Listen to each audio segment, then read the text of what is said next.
This is G.I. Joe, The Pursuit of Cobra, Jungle Viper, Cobra Jungle Trooper. He's in a sort of an interesting scene, sneaking up on Snake Eyes, like that will ever happen. Very difficult to creep up on Snake Eyes, but you know, hypothetically, if he were to sneak up on Snake Eyes, say in a jungle with lots of coconut trees, this is what it would look like. So anyway, enough goofing around. Let me get rid of Snake Eyes for a while. Get rid of these trees.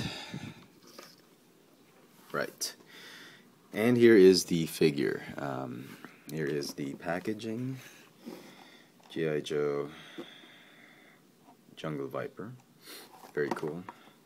It is obviously a jungle assault figure, and the figure is part of the second wave of the Pursuit of Cobra figures. And this is really the main feature of the figure. It will allow you, it has all these accessories that allows you to camouflage the entire figure. And it's supposed to be leaves, I think, but it's made from the looks of the design on it and the molding. It looks to be some synthetic material, or I don't know, a metal type of material with all these red bits showing up. I don't know, I'm not sure, but it's supposed to be artificial leaves. So anyway, let's open him up. Let's stand him up properly and open him up. They form sort of like wings, and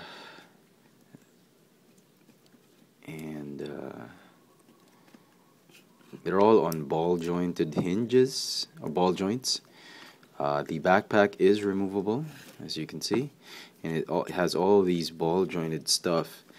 The hinges are all ball joints that allow you to really put the figure in dramatic camouflage poses, or in splayed-out form, as he has revealed himself. He looks like the X-Men, or if you follow the X-Force or X-Men comics, it looks like Archangel's wings.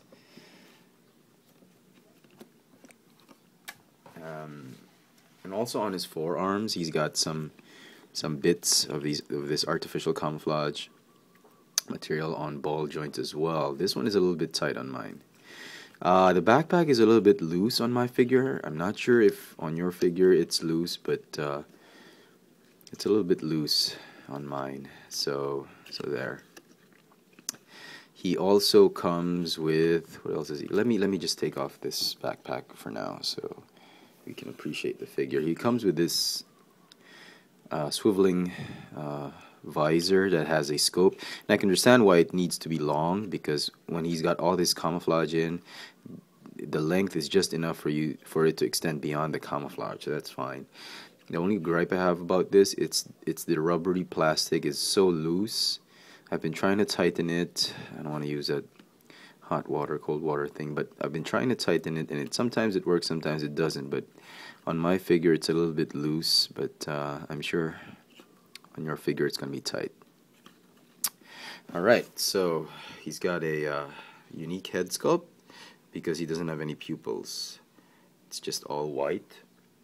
It's all flush white. I don't know why they did that. Could be a zombie or something. The nanites have infected his system so much that he's like a zombie. I don't know. I have no idea. Anyway, it's a well-detailed figure. I'm sure all of this can come off if you wanted to, but I'm not gonna take it off. Oh no, I'm sorry. Yeah, it probably will. Yeah, there is a latch here that will allow you to remove it, but I'm not gonna do that. There's a peg there. Allows you to do it. The figures are, oh wait, a few more accessories. He's got two identical pistols that have holsters in them. One at the on his right leg, the other one on his left hip. So he can hold both pistols very well. Oh, excuse me. He can hold both pistols very well. Interesting. That's pretty cool.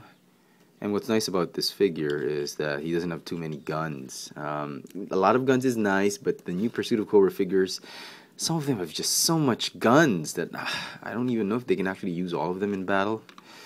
And finally, his last bit of accessory is really this big-ass rifle. It's like a sniper rifle. You can disassemble. This one comes disassembled. I'm happy with this gun, really. Just like this. It looks like a submachine gun with a huge stock or ammo clip. Some stock here. It comes with this sled, pair of skis, mini skis, and bipod of some sort. It can connect here. I thought this was like a sort of like a perimeter alert system or something. I don't know, but then I figured out you could actually assemble the entire gun. So I'm not really buying these pair of skis, mini skis. I'm not getting what they're for. This one I can get. It's a huge sniper rifle. The sad thing is that he can't hold both. He can hold the gun this way. Let's get rid of this for now. He can hold the gun with one hand like that, but it's literally impossible for him to hold the gun with using this other handle as well. He can hold the other handle, but he'll have to hold the gun this way. So it's kind of weird to have actually a handle here and a handle way up here.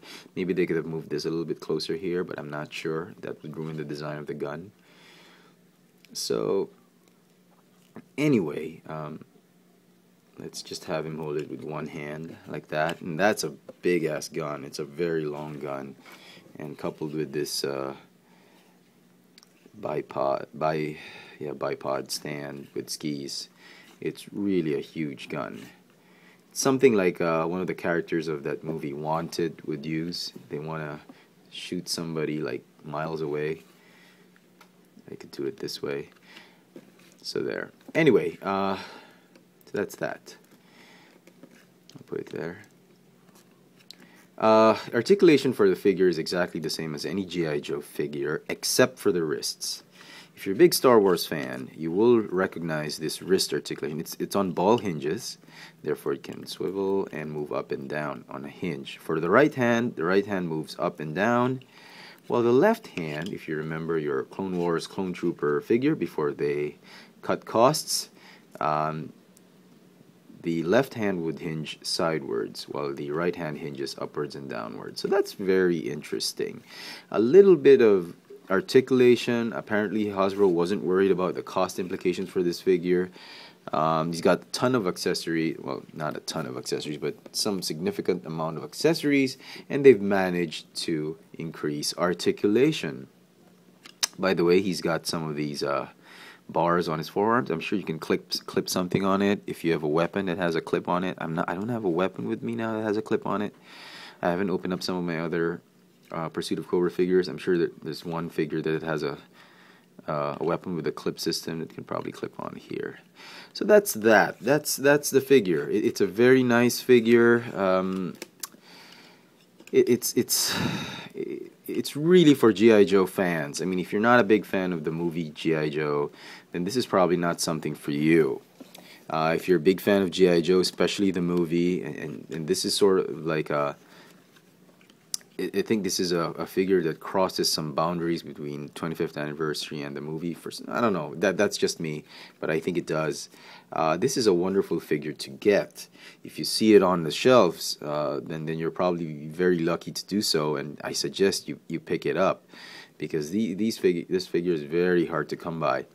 And if you live in Manila, this figure is I'm sure will be very difficult to track down on retail. You'll probably get this at a collector's shop or hobby shop, or maybe on retail but sold as a set. I actually picked this one up locally on retail at Toy Kingdom. So for anyone in Manila asking where I got it at Toy Kingdom. So anyway, so there it is, the Jungle Viper. It's a great figure. I'm a big fan of the movie, so definitely this was a must-have for me. For all of you other G.I. Joe fans, definitely a worthy pickup. It's really a nice figure, and very well detailed, and a very unique sort of gimmick that I think you'd really enjoy. So So there you go. I hope this video has been very informative and somewhat insightful for many of you, for those of you who are deciding on whether to get this figure or not. Once again, the G.I. Joe Pursuit of Cobra Jungle Viper, Cobra Jungle Trooper. Thanks for watching.